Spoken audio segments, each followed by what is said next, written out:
Bonsoir tout le monde, bonsoir mesdames et messieurs. Voilà, c'est monsieur Ngouma Donald, militant panafricaniste. J'ai un message à faire passer parce que j'estime toujours que lorsque j'arrive dans ce métro, qu'il y a un citoyen de plus qui puisse prendre conscience de ce qui se passe en Afrique, du drame qui se passe en Afrique par rapport aux officines qui existent en France, qui tiennent les Africains en esclavage, qui font en sorte que les Africains viennent ici en immigration. Beaucoup d'entre vous ne savent pas que à l'Élysée, il y a une cellule africaine de l'Élysée. C'est l'État dans l'État. Ça ne dépend pas de l'Assemblée française. Ça n'obéit à aucune loi. Ils peuvent décider de la mort des Africains, des présidents africains, pour mettre un dictateur qui serait au service de la France et qui donnerait toutes les richesses à la France. Aujourd'hui, cette politique qui dure de décennie en décennie a provoqué ce phénomène qu'on appelle l'immigration. Il n'y a plus rien en Afrique à cause des médiocres présidents qu'on nous a imposés. C'est pourquoi les jeunes Africains immigrent vers la France. Pour la petite histoire, là vous avez une photo, c'est le général Charles de Gaulle en Afrique, précisément à Brazzaville, ancienne capitale de la France libre pendant la Deuxième Guerre mondiale. Et de Gaulle avec Jacques Foccart ont installé un système, la France-Afrique, un système qui consiste à tuer tous les présidents nationalistes et à imposer des dictateurs qui sont à genoux devant la France et qui donnent toute la richesse de l'Afrique à la France. Beaucoup d'entre vous se diront qu'il n'y a pas de problème tant que c'est nous qui le bénéficions. Mais si vous avez l'immigration aujourd'hui, parce que l'Afrique n'a plus rien, on appauvrit l'Afrique. On tue les nationalistes, on laisse les médiocres qui ne savent pas diriger l'Afrique. Et aujourd'hui, la jeunesse africaine veut l'immigrer vers la France. Alors, le message que je veux dire aujourd'hui, c'est quoi? Emmanuel Macron continue ce système. Emmanuel Macron, comme François Hollande avant lui et Sarkozy, il tue les présidents africains en nous imposant des dictateurs. Là, sur la photo, Emmanuel Macron, avec l'un des plus grands criminels de l'Afrique centrale, Denis Sassou Nguesso, qui a modifié la constitution en tuant des Congolais, qui a triché les élections en tuant des Congolais et a mis le gagnant de cette élection en prison.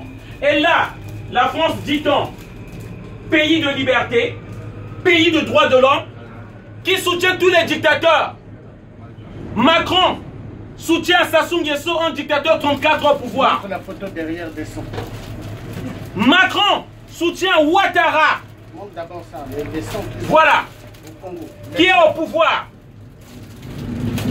Ça montre le son des filles qu'ils ont tués. Et comme je disais, Sassou Nguesso est passé au pouvoir avec le sang des innocents congolais.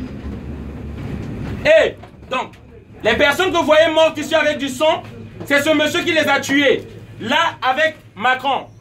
Je ne sais pas de quoi il parle. Et le gagnant de l'élection est en prison.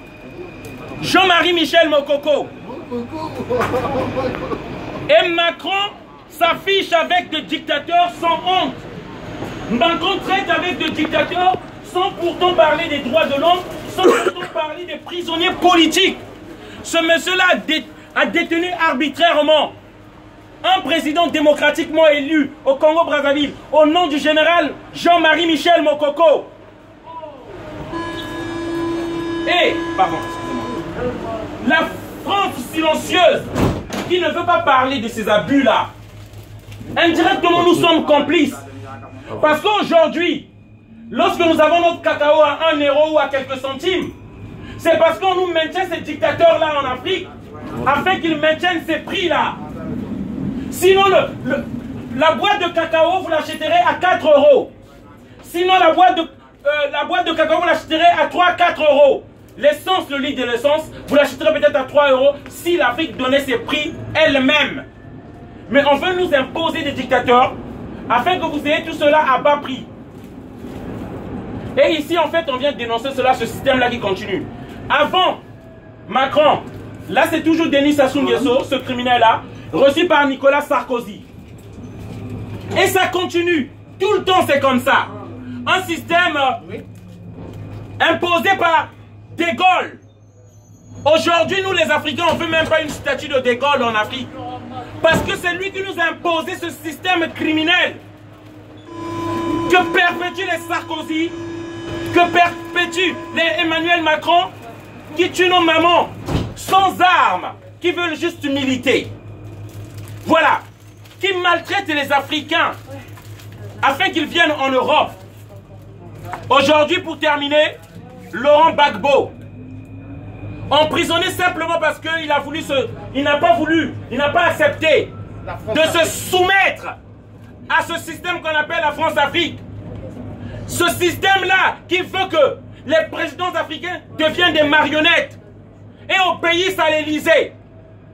Ce monsieur-là a été brutalisé, accompagné par l'armée française. L'armée française est venue jusqu'au port de la présidence ivoirienne, prendre le pouvoir et placer Ouattara, un criminel qui n'a pas été voté et aujourd'hui qui est reçu par Macron à l'Élysée. Attends. Ça là-bas, elle a fait comme ça. Voilà. Attends, elle a fait comme ça que j'étais un dingue. Voilà. C'est le tueur africain.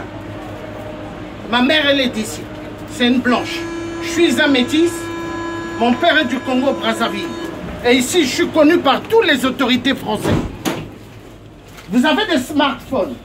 Vous avez les iPhones. C'est beau, hein? Tout le monde saute dans leur téléphone. Mais ça vient de chez nous. Et il y a un génocide, on tue pour que vous ayez ces téléphones. Apple ne vous dit pas. Samsung ne vous dit pas. Vous voyez là, on va vous dire. À bientôt, on vous dira. Hein? Monceau. C'est le colton du Congo. Et on tue. On tue. La France, c'est le pays de mes ancêtres. Des Gaulois. Des Blancs. Mais c'est un grand génocide qu'ils font en Afrique. Les migrants que vous voyez qui viennent ici, ils ne viennent pas pour le plaisir, hein, à cause de Total et Arriva. Les mafieux, vous voyez les bureaucrates en costume cravate, tous des mafieux. Ils gagnent des gros salaires. Et vous, vous gagnez 700, 900, 800, 1200. Vous êtes des esclaves du système. Et on vous pousse à prendre des crédits. Et moi, je suis contre. C'est un père de famille qui vous parle, mais qui est très en colère. Ici, nous avons Valéry Giscard d'Estaing, l'héritier du général de Gaulle.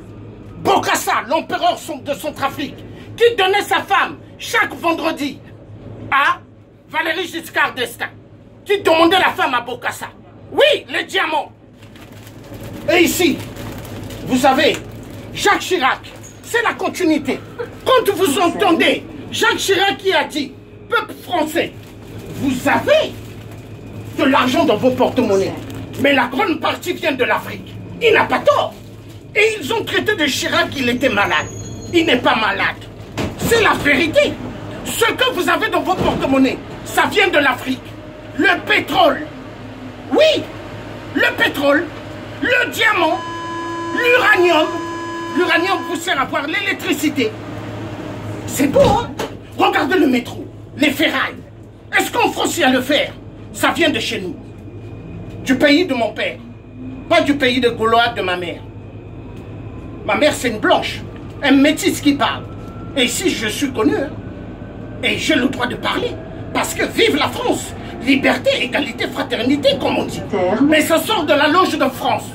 Liberté, égalité, fraternité. Pays de droits de l'homme, ça sort de la loge de France. Des menteurs tous. Donc nous avons un nouveau président, Emmanuel Macron. Aujourd'hui, on n'explique pas aux gens qu'est-ce que c'est la France-Afrique. Mais on veut expliquer à nos enfants, tous à poil. C'est honteux. Moi, quand j'allais à l'école, gamin, on m'apprenait pas ce qui était tous à poil. Mais aujourd'hui, on apprend à nos enfants. Hein? Qu'est-ce que la maman fait et le papa? Est-ce que c'est normal? Qu'est-ce qui ne va pas dans la tête de nos dirigeants? Qu'est-ce qui ne va pas? C'est un père de famille qui parle. Qu'est-ce qui ne va pas? Apprends nos enfants le superbe. Apprends nos enfants comment le papa a des poils. C'est quoi ça? Qu'est-ce qui ne va plus dans le pays de nos ancêtres? L'argent vous a rendu fou ou quoi? Mais moi, je préfère l'être humain. Voilà pourquoi chez nous en France, il y a pas mal qui dorment dans le métro. Et je suis très en colère. Ça doit finir. Il y a trop de discrimination. Les femmes ne sont plus respectées. Travaillent comme des machines. On ne vous respecte plus. Car c'est vous qui donnez la vie. C'est vous qui donnez la vie. On ne vous respecte plus les femmes. On vous maltraite. Et il faut que ça cesse. Hein? Peuple français, il faut se lever comme les années passées. 68, la révolution. Nous avons besoin. Il y a trop d'injustice. Je vous remercie. Passez une excellente bonne soirée.